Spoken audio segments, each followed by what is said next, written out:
Welcome to Cook with Joy. I'm Joy Kelly, and this is my cooking show, and it's my favorite cooking show, and I hope it's becoming your favorite cooking show too. Is it an outdoor cooking show? It is kind of today because I'm so excited today, Derek. I love to, whenever possible, I like to use the produce that I've grown, and I love to use produce that's fresh, that's just picked, and it makes the recipes that I make so much better. So I'm excited to make this dish today, and I'm using a lot of the produce in this dish today that comes off of the Tower Gardens, especially the herbs. I'm going to use some fresh basil, which I'm going to pull right here. And I'm going to use some fresh oregano, which is around to the other side, some fresh thyme. And I also harvested from my other Tower Gardens, I also harvested some zucchinis, some celery, some yellow squash, and some fennel. And we're going to use that all in our recipe today. It's going to be so much fun. And before we go in, I just want to stop and point something out here. We're going to pick a little bit of rosemary. I always laugh when I see people paying $3 for those little boxes of rosemary because it grows everywhere. It's really a weed in a land cover. And so we're just going to pick some of this rosemary and we're going to use it in this recipe as well. I don't grow rosemary in my Tower Garden because it just grows everywhere. I don't need to take up space on my Tower Garden. So let's go on in and get this dish going.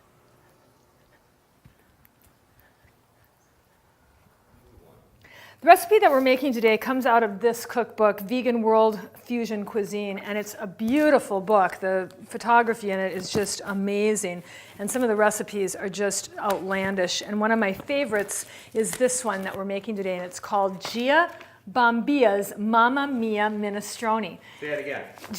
Bombia Mamma Mia Minestrone. And a little tip for you, if you don't want to ruin your beautiful cookbooks, make a copy of the recipe. You see this one's been well used and it's kind of stained, but I don't have to worry about it because it's not the actual book. So I recommend that if you use a recipe over and over again, that you make a copy of it and take it out of the book and protect your book that way.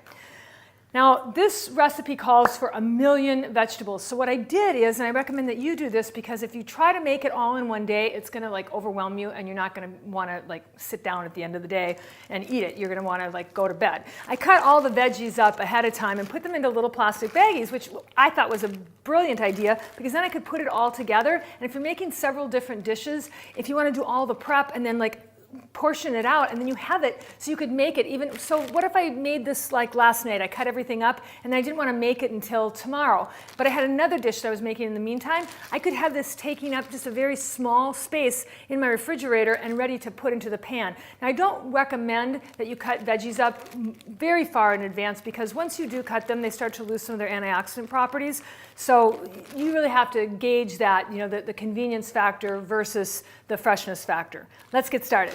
We're going to take a little bit of olive oil, and once again, you wouldn't have to use olive oil if you didn't want to. You could use a little bit of just veggie broth to saute the onions, but I know that Derek needs calories, so I'm putting a little bit of olive oil in there. And then I'm adding a whole onion that I've chopped up before. And I'm going to also add at the same time, now a lot of times you want to get the onion translucent first, but in this case, this recipe calls for it all being loaded together. So I'm putting in the garlic, 2 tablespoons of garlic. You love garlic. I do, I love garlic. And I'm also putting the fennel in. A lot of people aren't familiar with fennel. We actually grow this on our Tower Garden, and there's a lot of beneficial properties to fennel. I'll write about those in my blog, so you can read about the beneficial properties of all of the veggies that we're adding today. But really, what you're getting here is a potpourri of so many different antioxidants, phytonutrients, etc. You have to understand that a plant is outside all the time, right? They're getting sun exposure, they're getting environmental exposure, and so they have to have things to protect themselves from the sun's damages. And when you eat that vegetable or fruit, you get the same benefits. So I like to load up every meal I have with as many veggies and fruits as I can. One of the best ways to do that is to make soup or casseroles. And you notice that a lot of my dishes on this season of season 3 of Cook with Joy are casseroles and soups. I've got the onions and the fennel and the garlic going, and now I'm going to add a little bit of those fresh herbs that we brought in from the Tower Garden and from my yard. I've got rosemary, and you don't want to get the woody stems in the rosemary, but you can leave them pretty whole. You don't have to chop them up because this is going to cook for a long time. No pun intended, the next thing I'm going to add is some thyme. I get it. And we're going to do the same thing with the thyme. We're just going to take it off of the stalk. We don't have to chop it up.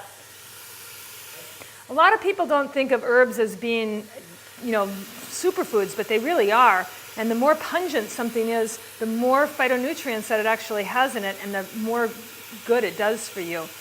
So that's why having very fresh herbs and not buying them prepackaged is the way that I like to go whenever possible. All right, so that's been simmering for about 5 minutes. And now we're going to add 7 cups of either water or broth. I like to use broth because I think it's more flavorful. And of course, I'm going to use vegetarian broth. This is a vegetarian no chicken broth, which I like a lot.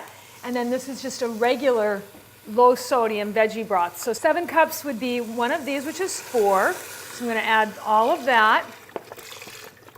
And then on top of it, I'm going to add 2/3, well, what is that? That's 3/4, right? Eric? Is your name Eric or Derek? Whichever one you want. Or Daryl. Is it Daryl? Darren.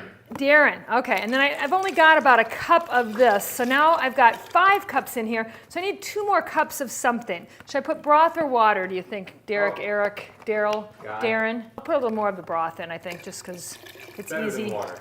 Yeah, I think it is. I mean, it just depends on what your flavor, what tastes you like. All right, and then on top of that, I am now going to add 2 cups of tomatoes. I know you opened these for me.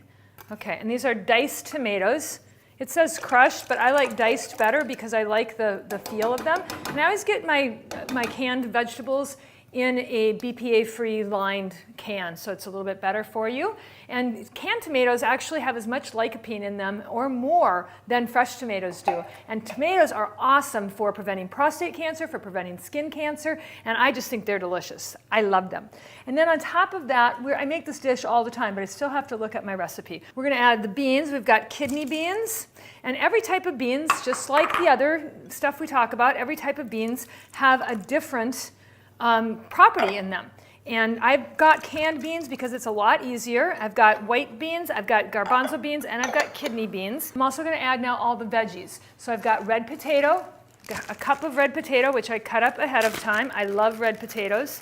A lot of people give potatoes a bad rap because they think that they're starchy and that they are high in the glycemic index. That is not true. They're great for lowering blood pressure. They're delicious. And I think that I've got to have a potato at least every other day or I go crazy. I'm also going to add the celery. Now, I did not grow this celery off of my tower garden, but I can grow celery off of it, and it's really, really, really good. Just doesn't happen to be on my tower at this moment.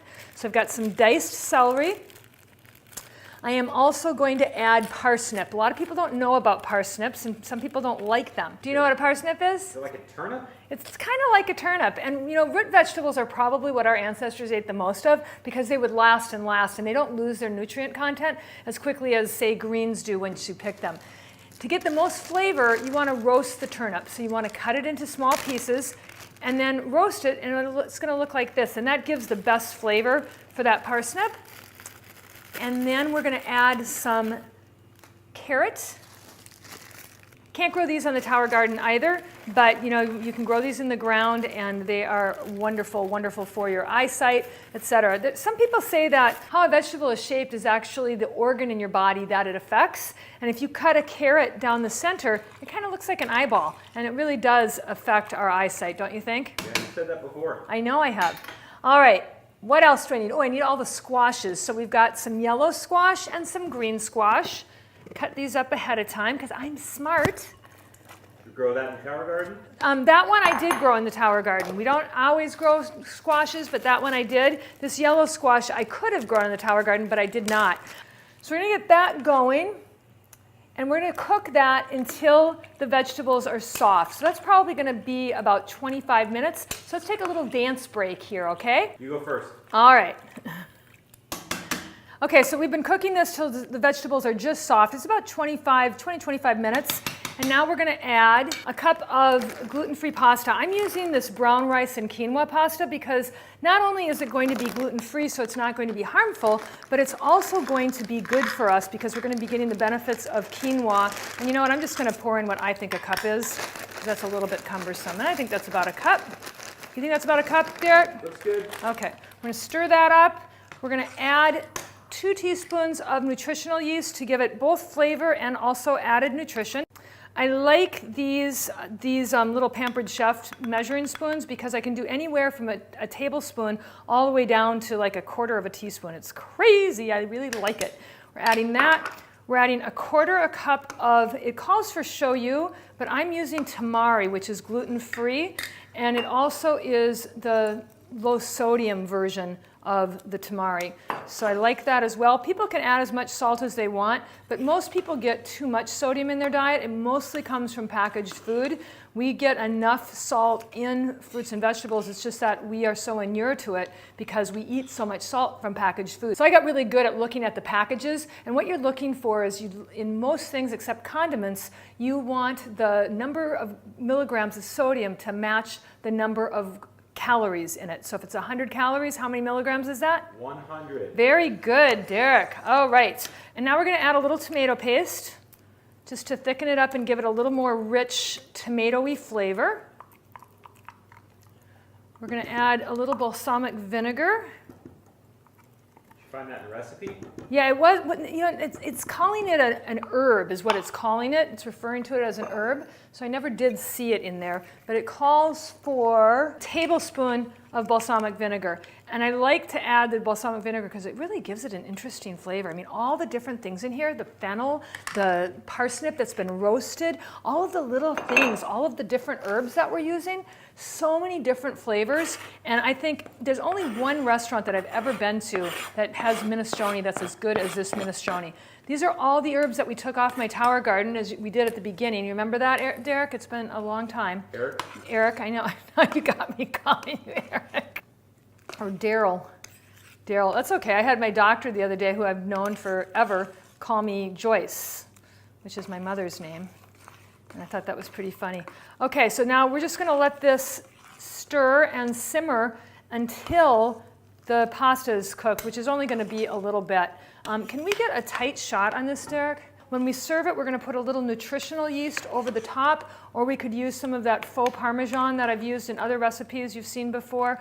And if you wanted to thicken this up a little bit, you could. I added a little more water, so it's a little bit thinner than it might have been had I not done that. But I think that the pasta is going to make it a little bit thicker, and we're going to really like this. I'm going to add just a little bit more of the pasta, just because I don't like quite how thin it's looking. But you know, some people like thinner soups. Some people feel like if it's too thick, it's more like a chili. But I like thick soup, and this is like a true Italian meal. I once did a feast for 25 people with this soup, and then I did a gluten-free gnocchi and gluten-free focaccia and an arugula salad, and it was such a perfect Italian feast. We just recently went to Italy. We just got back. I don't know, Derek, can you show the Murano glass we got? I know you went to Murano too and saw the amazing glass factories there, but we brought this home with us. And so I like to make some things that remind me of the places that I've traveled, and this minestrone definitely does it for me. I hope your family likes this dish. It can be frozen, so full of good nutrition as well as being super delicious. I think you're really going to like it. And if you do, send me a little note and let me know. You can check it out on www.cookwithjoy.com. Every week we have a new recipe, and I hope that you tune in every week and learn something new, share it with your friends, and help to turn your family's diet around, perhaps. So that's it for this week. Stay tuned next week for another exciting, informative episode of Cook with Joy. Joyce. No, it's not Joyce, it's Joy.